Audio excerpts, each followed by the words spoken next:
Today we're going to go through two scenarios using this EVDANCE extension cable. This is for level 1 or level 2 charging, both at public locations to increase your chances charging in public. And I can say this is going to be a huge asset to have in your vehicle when you're out traveling. So let's get to those two test scenarios. Here's one of the local level 2 chargers. Pretty limited parking. There's 2 plugs here. And if people park in a certain way, you won't have the reach to charge your EV. But with this extension cord, let's test out if you can park in any of these parking spaces and be able to charge. So this is very easy to use. What's nice is this bag is kind of oversized a little bit, so you don't have to coil this really, really tight, which is a huge plus. It does come with these little straps to kind of tighten down the cable more in a circle if you want to. But it's very obvious what side you plug into. So if you take the charger, it goes in here, and that's it. Plugs in really easy. This is waterproof as well. So that's how that goes in. Now let's test the length here. In total, there are 7 parking places here, one of them being a handicap. So let's check on the furthest one, the handicapped one. So that's as far out as that will go. And then here is the handicap spot, which will easily reach even, see like here. So great reach there. You can park, I would say this is 4.5 parking places away with the handicapped. So there's that. So let's check my car all the way on the other side.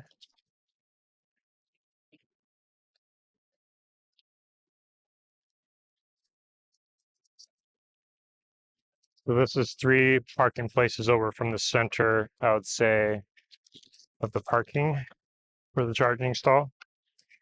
And so this easily reaches and charges immediately. The charger has no idea that it's just an extension cable. It just plugs in directly and charges just as quick as before. You can kind of see the blinking blue lights of the leaves, so that is working well. So pretty awesome that with this extension cord, as long as you can park in any of these spots, you can charge. Before, there were many times where I was iced and I couldn't charge because the cable didn't reach. So now I have this extension cord I can charge here and a lot of other places a lot more easily. Here is one of my local spots for level 1 charging. I'll say this is my most used spot as far as availability. So usually park pretty close within the first 2 or 3 stalls. But if I get there a little later in the day, a lot of these are occupied by other EVs charging here. So it's nice that I have this extension cable I can park even 4 parking spaces away and still be able to charge. So this is really nice to have in my trunk and pull it out whenever I feel I need it. One note for this is if it's going to be really heavy rain, this can take that. You just don't want to leave it in a way where it's going to be sitting in a puddle, so maybe just elevate it somewhat at that connection point. But even 4 parking spaces away, I can easily plug in and still have some extra length actually. So nice to have this available, and charging speed is exactly the same as the level 1 charger that I use here. So pretty awesome tool, and I'm happy to have it. Again, so here's the bag that comes with it, the extension cable.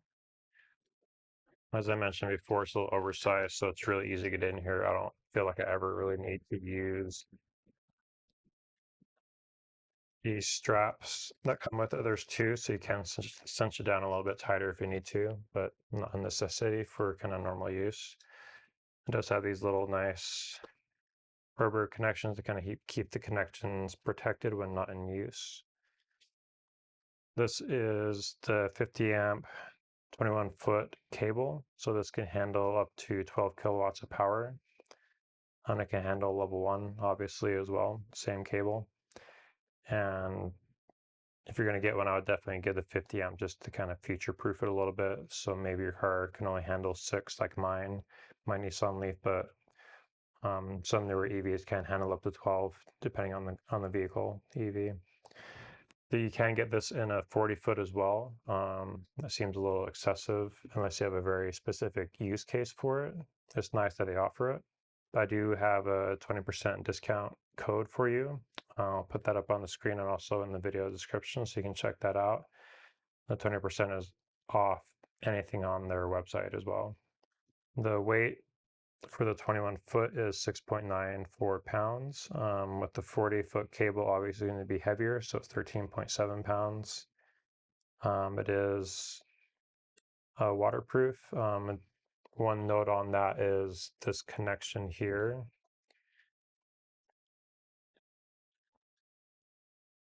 You don't want this sitting like, say, in a pool of water. It will handle like rain on this, but you don't want it sitting in an actual pool of water. No, don't submerge this part. So that's the kind of main note on that. So it can be in the rain, just not in a puddle, sitting in a puddle.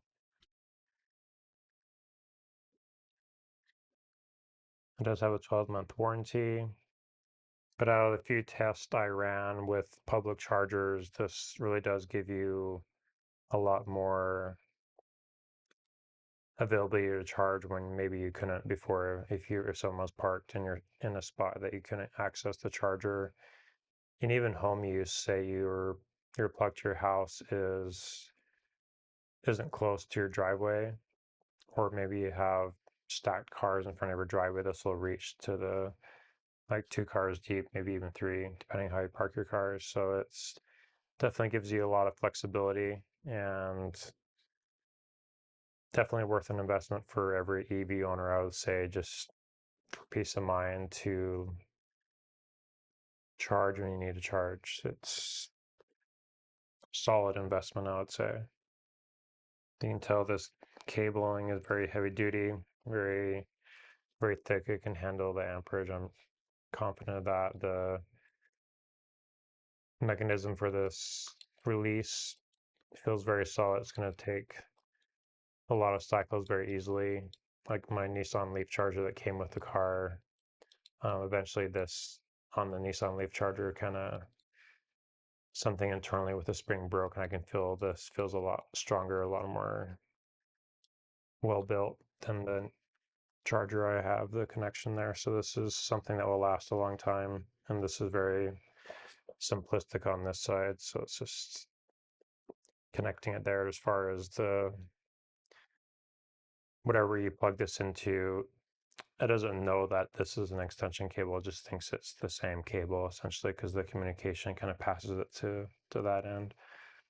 So let me know if you have any questions. I definitely highly recommend their stuff, and I have the adapter, so you could even go from this to say like a Tesla or a NACS adapter if you need to charge to a vehicle that has that plug as well. So